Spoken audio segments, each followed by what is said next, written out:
विनंती। आज 15 ऑगस्ट म्हणजे आपल्या भारताला स्वातंत्र्य दिन। त्यानिमित्ताने आपण सर्वजण इथे भारताचा स्वातंत्र्य दिन साजरा करण्यासाठी जमलो आहे। तर सर्वप्रथम तुम्हा सर्वांना स्वातंत्र्य दिनाच्या खूप खूप शुभेच्छा।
मोहब्बत वालों ने हमारे यारों ने हमें ये लिखा है क्या उसे पूछा है हमारे गाँव ने आम की छाँव से पुराने पीपल ने बरसते बादल ने खेत खलिहानों ने हरे मैदानों ने बसंती मेलों ने झूमती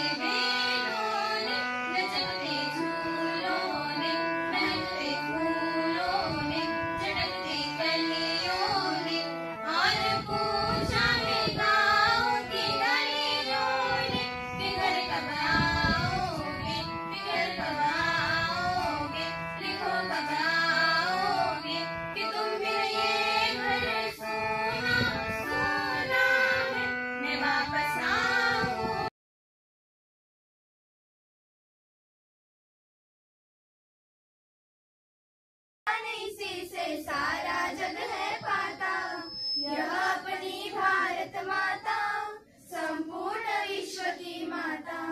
उंगली रेखा पर जब गिनती सारा जग करता था तब भारत को बीज गणित का ज्यामिति का ज्ञाता था। 0.0 बिंदु दिया लीलावती सा ग्रंथ दिया शुल्क सूत्र का बोध दिया बोधायन का सूत्र दिया वरना कैसे गणित आज का वरना कैसे गणित आज का इतना विकसित होता। यह अपनी भारत माता संपूर्ण विश्व की माता यह अपनी भारत माता संपूर्ण विश्व की माता। जीवन का हर ज्ञान इसी से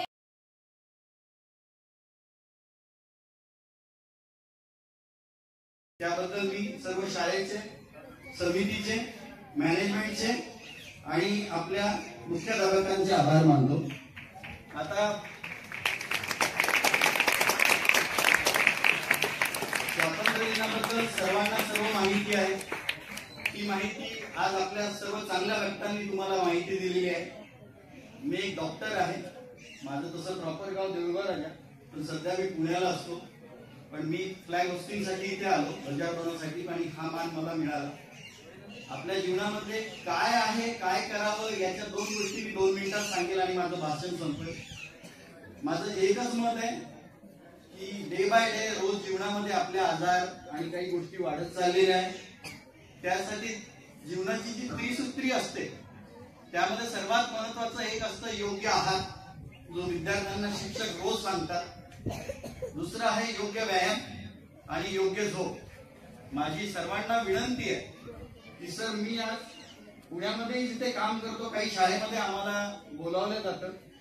मागे शिक्षिका वृंद आहे त्यांनाही माझी विनंती आहे की हायजेनिक वर ज्या मुलींना काही शिकवायचं असतं हायजेनिक प्रॉब्लेम असतात जे शिक्षिका आपल्या विद्यार्थ्यांशी बोलू शकतात त्याच्यावरही आम्हाला शाळेमध्ये बोललं जातं।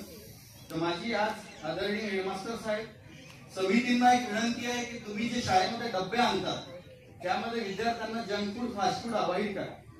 विद्यार्थ्यांना शाळेमध्ये चटणी भाकर लोणचं पोळी भाजी काही आणलं तरी चालेल, पण जंक फूड आणू नका.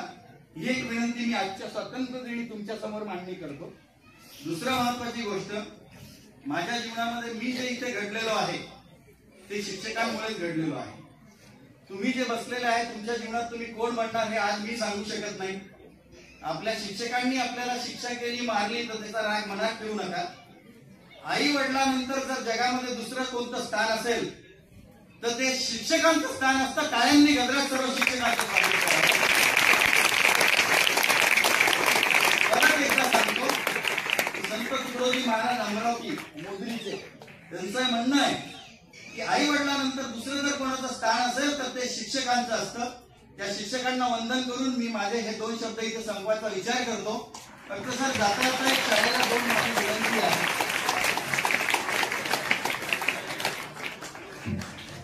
प्रत्येक ठिकाणी दानाच्या गोष्टी होतात, दान दिल्या जातं, पण अवयव दान हा एक महत्वाची गोष्ट आहे जी मी विद्यार्थ्यांच्या तुमच्या आचरणात आणून देतो. पुढे भविष्यात तुम्ही करा नका करू, पण अवयव दानामध्ये प्रत्येक दान असतं. त्याच्यामध्ये सर्वात सोपं दान आहे तुमचं नयनदान म्हणजे नेत्रदान. याच्यावर शिक्षकांनी आपल्या वर्गामध्ये अवेअरनेस कॅम्प म्हणजे जागृती कॅम्प घ्यावा. आणि दुसरी एक महत्वाची गोष्ट सर, एक आम्ही शाळेमध्ये करतो ते याला CPR म्हणतो सर, जे छातीवर दाबून केलं जातं. त्या CPR ची गोष्ट त्याचं एक डेमो असतं, प्रत्येक शाळेला फ्री ऑफ चार्ज मध्ये मिळेल. मला कारंजाची गोष्ट माहित नाही, जवळच्या अमरावतीमधल्या कुठल्याही फिजिशियनकडे तुम्ही गेले किंवा काही संस्था आहे ज्या संस्था CPR ट्रेनिंग म्हणजे की नाही, म्हणून शिक्षक सांगतात त्या सूचनांचं पालन करायचं. दुसरी सगळ्यात महत्वाची गोष्ट म्हणजे की आपल्याला आपल्या शाळेमध्ये एक मोहीम आहे, मला सर्वांना माहिती आहे. कुठली मोहीम आहे? स्वच्छता. अरे करतो ना आपण वर्गामध्ये कचरा टाकतो का? वर्गामध्ये कागद टाकतो का? जर केले कागद तर कुठे टाकतो आपण? डस्टबिन मध्ये. मी पाहुण्यांना सांगू इच्छितो की आमच्या शाळेचे विद्यार्थी साधं चॉकलेटचं रॅपर जरी असेल तर ते कुठे टाकतो आपण? तर आपण ही सवय कंटिन्यू करायची. शाळा म्हणजे आपलं घर आहे, आलं की लक्षामध्ये. आपल्या